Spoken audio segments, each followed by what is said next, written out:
Greater Hyderabad వ్యాప్తంగా ఇటీవల భారీ వర్షాలు కురుస్తున్నాయి. దీంతో జనాలు కొంత ఇబ్బంది పడేటువంటి సిచ్యువేషన్స్ ఉత్పన్నమవుతున్నాయి. సో ఫస్ట్ టైం హైదరాబాద్లో భారీగా వర్షాలు పడి వాటర్ స్టాగ్నేట్ అయిన చోట రాష్ట్ర ముఖ్యమంత్రి కూడా పర్యటించారు. ముఖ్యమంత్రితో పాటు పర్యటించినటువంటి అధికారి రత్నాకర్ మంత్రులను మాట్లాడదాం. ఏంటి సార్, చీఫ్ మినిస్టర్తో సహా మీరు గ్రౌండ్ లెవెల్కి వెళ్ళి వాటర్ స్టాగ్నేషన్ ఎక్కడ జరుగుతుంది, దానికి కారణాలు ఏంటి అనేది పరిశీలించారు. ముఖ్యమంత్రి ఇచ్చినటువంటి ఆదేశాలు ఏంటి సార్, ఆ పరిస్థితి పూర్తి స్థాయిలో తెలుసుకున్న తర్వాత? మాన్య ముఖ్యమంత్రి వర్యులు రేవంత్ రెడ్డి గారు స్వయంగా క్షేత్రస్థాయికి వచ్చి ఈరోజు మధ్యాహ్నం అమీర్పేట్ గంగాబాయ్ బస్తీ, ఆ తర్వాత మైత్రివనము, తర్వాత అర్షామేస్సు, ఆ NH నేషనల్ హైవే 7 అక్కడ జరుగుతున్నటువంటి వాటర్ లాంగ్ విషయం కూడా ఆయన స్వయంగా క్షేత్రస్థాయికి వచ్చి పరిశీలించారు. వారు ఆదేశాలు కూడా ఇచ్చారు.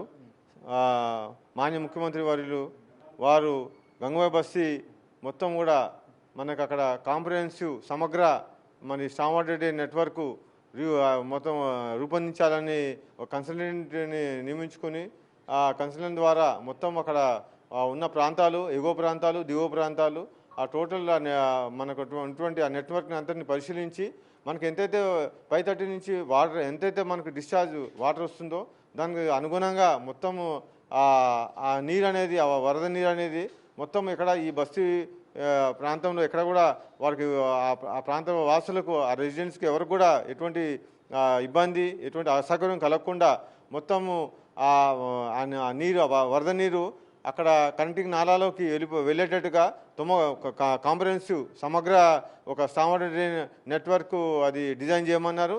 దానికి అనుగుణంగానే సారు మన మాన్య ముఖ్యమంత్రి గారి ఆదేశానుసారం మేము ఇది కన్సల్టెంట్ని నియమించుకొని అవన్నీ సమగ్రంగా నివేదిక తెప్పించుకొని మేము ఆ విధంగా మేము అవి మిగతా పరిపాలన అనుమతులు తీసుకొని మరి గ్రౌండ్ వర్క్స్ కూడా గ్రౌండ్ చేయడం జరుగుతుంది.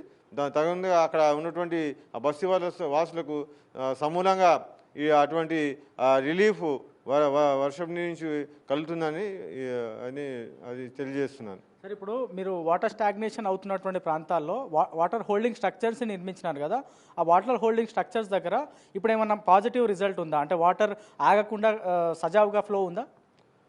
మనము గ్రేటర్ హైదరాబాద్ మున్సిపల్ కార్పొరేషన్ పరిధిలో మనము అప్పుడు కూడా మన మాన్య ముఖ్యమంత్రి వర్యులు రేవంత్ రెడ్డి గారు ఆదేశానుసారం తర్వాత మనము అక్కడ రెయిన్ వాటర్ స్ట్రక్చర్స్ అవన్నీ నిర్మించడం జరిగింది.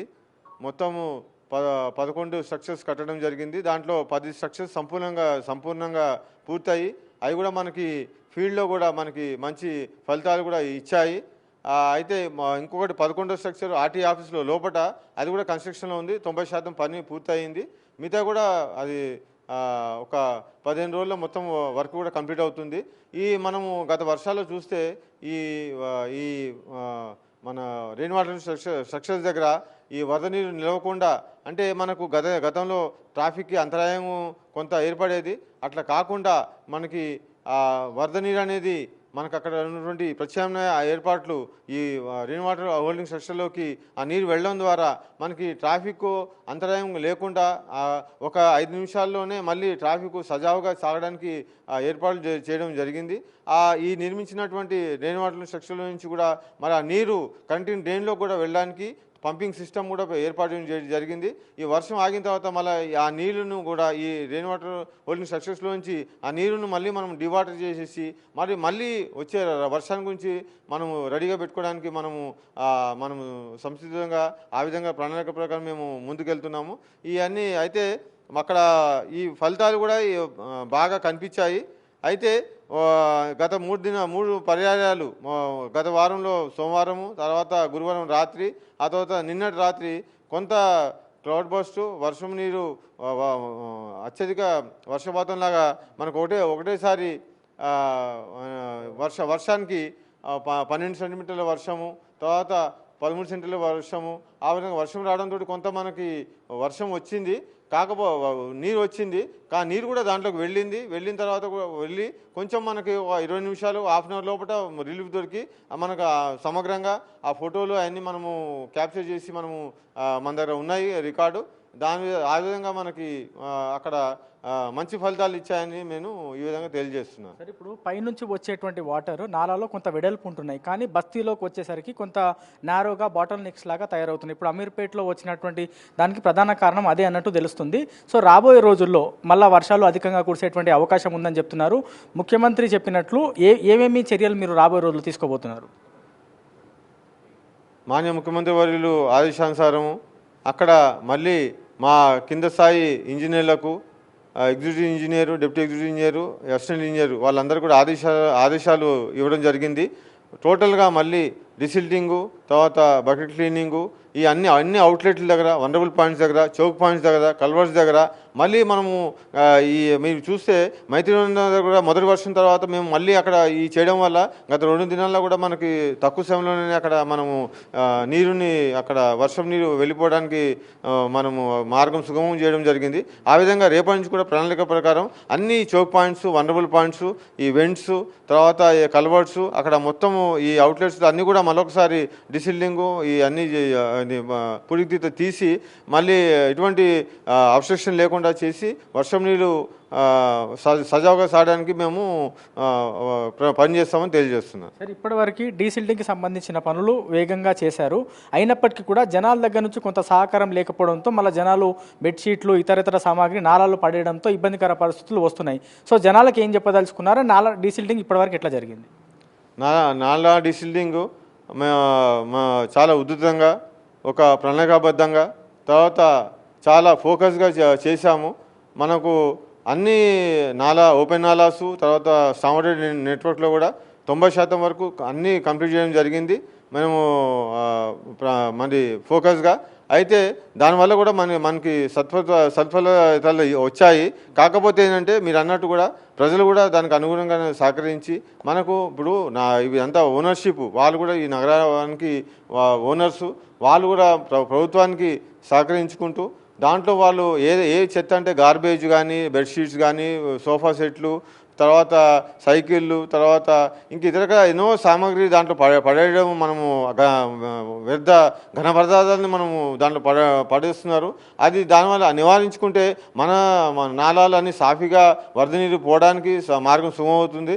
దానివల్ల మనకి ఏంటంటే ఈ వరద ముంపులు కూడా మనం నివారించడానికి మనకు కూడా అవకాశం ఉంటుంది. వాళ్ళు ఈ విధంగా గ్రేటర్ హైదరాబాద్ మున్సిపల్ కార్పొరేషన్కి సహకరించిన వారు అవుతారు. ఈ విధంగా మేము తెలియజేసుకుంటున్నాం. సార్, ఫైనల్గా 141 వాటర్ స్టాగ్నేషన్ పాయింట్లు ఉంటే దాన్ని తగ్గించేటువంటి ప్రయత్నం చేసినామన్నారు. అయినప్పటికీ కూడా డీసిల్టింగ్ కూడా సజావుగా జరిగిందని చెప్తున్నారు. అయినప్పుడు కూడా వాటర్ నిలవడానికి గల మీ ఈ కారణాలు ఏంది, మీరు విశ్లేషించిన దాన్ని? ఈ గత 3 రోజుల్లో మనం కొంచెం విశ్లేషణ చేసుకుంటే మనకి తక్కువ సమయంలో కేవలం 1 గంట పాటులోనే మనకి 15 సెంటీమీటర్ల వర్షపాతము, 13 సెంటీమీటర్ల వర్షపాతం, 12 సెంటీమీటర్ల వర్షపాతము ఒకే గంటలో రావడం జరిగింది. ఆ ఉధృతికి మనకు కొంత టైము మనకి ఏంటంటే మన స్టామర్డ్ నెట్వర్క్ పనిచేస్తుంది. కాకపోతే మేము ఫోటోలతో సహా మేము నిరూపించిస్తాము. వాటికి 15 నిమిషాలు, అరగంట లోపల చాలా ప్రాంతాల్లో కూడా మనకి ఆ ముంపు అది వాటర్ లాగింగ్ అనేది తీరిపోయింది. దానివల్ల మళ్ళీ అన్ని సజావుగానే మనకి ట్రాఫిక్ కానీ అన్నీ కూడా జరిగినాయి. ఇవి ఇంకా మేము లాంగ్ టర్మ్ సొల్యూషన్స్ కూడా మేము తీసుకుని స్టామర్డ్ నెట్వర్క్స్, బాక్స్ డ్రైన్స్ కూడా ఎక్కడెక్కడైతే గత మార్చిలో కూడా మేము ఈ 3 విభాగాలు, మా జీహెచ్ఎంసీ, తర్వాత ట్రాఫిక్ పోలీసు, ఆ తర్వాత హైడ్రా కూడా మేము జాయింట్ ఇన్స్పెక్షన్ చేసుకుని ఇంకేదైతే చిన్న శాంక్షన్స్ అయితే తీసుకోవాలో గ్రీటింగ్స్ కానీ, అడిషనల్ క్యాచ్ పిట్స్ కానీ, తర్వాత ఇవన్నీ కూడా చేశాము. ఇంకా ఇవన్నీ అంతేకాకుండా లాంగ్ టర్మ్ సొల్యూషన్స్లో ఎక్కడైతే బాక్స్ డ్రైన్ కానీ ఎక్కువ వాటర్ లాగింగ్ ఉన్నాయో అక్కడ కూడా మేము అవి టేకప్ చేశాము. దీనివల్ల మనకి సత్ఫలితాలు వచ్చి మొత్తం వరద ముంపు నివారణ జరుగుతుంది. హైడ్రాకి జిహెచ్ఎంసీకి సమన్వయం ఎట్లుంది సార్? సమన్వయం హైడ్రాతోటి సంపూర్ణంగా ఉందని నేను చెప్తున్నాను. ఎందుకంటే మనము హైడ్రా, జిహెచ్ఎంసీ మేము కలిసి కూడా అనేక వనరబుల్ లొకేషన్స్లో వెళ్ళి వాళ్ళు డీక్లాగింగ్ క్యాచెస్ వాళ్ళు చేస్తుంటే మన ఏఈస్ వాళ్ళకి గైడ్ చేయడము అవన్నీ చేస్తున్నారు. తర్వాత ఫ్లైఓవర్స్ మీద కూడా మనము వెంట్స్ అన్ని క్లియర్ చేయడం జరిగింది. కాబట్టి వాటితో సమన్వయపరుచుకుంటూ ఈ మనము ప్రజల వాసులకి సంపూర్ణంగా మనము ఏంటంటే వాళ్ళ రిలీఫ్ కలెక్ట్ చేస్తామని తెలియజేసుకుంటాం. నగరవాసులకు ఏం చెప్పదలుచుకున్నారు సార్? వర్షం పడినప్పుడు ఎట్లాంటి జాగ్రత్తలు తీసుకోవాలి రోడ్ల మీదకి వచ్చేటప్పుడు? నగరవాసులు వర్షము పడినప్పుడు కొంత వాళ్ళు ఒక 10 నిమిషాలు కొంత వేచి ఉంటే, అంటే అత్యవసర పనులు ఉంటే రోడ్డు మీద రావడం, వాళ్ళు కొంచెం వేచి ఉంటే ఆ విధంగా వారి మనకి కొంత పనిచేసే సిబ్బందికి కూడా మార్గం సుగమమవుతుంది. తర్వాత ట్రాఫిక్ కూడా నియంత్రణ అది రెగ్యులేట్ అయిపోతుంది. వర్షం నీరు కూడా ఒక అరగంటలోనే మనకు సంపూర్ణంగా మనకు ఇవి రిలీఫ్ వస్తుంది. అంతవరకు వారు ఆ విధంగా వారి యొక్క కోఆపరేషన్ వారి యొక్క మనకు ఇవ్వాలని కోరుకుంటున్నాం. సో ఇది ఫైనల్గా రాష్ట్ర ముఖ్యమంత్రితో గ్రౌండ్ లెవెల్లో వాటర్ స్టాగ్నేషన్ పాయింట్ల దగ్గర పరిశీలించి తీసుకోవాల్సినటువంటి జాగ్రత్తలు ఏందని ముఖ్యమంత్రి ఆదేశించినట్లు గ్రౌండ్ లెవెల్లో పరిశీలించారు. రాబోయే రోజుల్లో మళ్ళీ డీసిల్డింగ్ చేయడం, చోక్ పాయింట్ల దగ్గర ప్రత్యేకమైనటువంటి దృష్టి సాధించడం, comprehensive strong water drain master plan కూడా త్వరలో సిద్ధం చేస్తున్నాము అనేది చీఫ్ ఇంజనీర్ రత్నాకర్ చెప్తున్నారు. సో రాబోయే రోజుల్లో అయితే జనాలకు ఇబ్బంది రాకుండా చూసేటువంటి ప్రయత్నం చేస్తాము. వర్షాకాలంలో జనాలు కూడా బయటికి వచ్చేటప్పుడు కొంత జాగ్రత్తగా ఉండాలి. జీహెచ్ఎంసీ, హైడ్రా, పోలీస్ సమన్వయం చేసుకుంటూ వర్షాలకు జనాలు ఇబ్బంది పడకుండా చూసేటువంటి ప్రయత్నం చేస్తున్నాం. కొంతసేపట్లో అత్యధికమైన వర్షపాతం నమోదవడంతోనే కొంత ఇబ్బందులు వస్తున్నాయి. అయినప్పటికీ కూడా దానికి అధిగమించేటువంటి ప్రయత్నం చేస్తున్నామని ఇంజనీర్ ఇన్ చీఫ్ రత్నాకర్ చెప్తున్నారు. కెమెరామెన్ సురేష్తో శ్రవణ్ బిగ్ టీవీ, జీహెచ్ఎంసీ ప్రధాన కార్యాలయం నుంచి.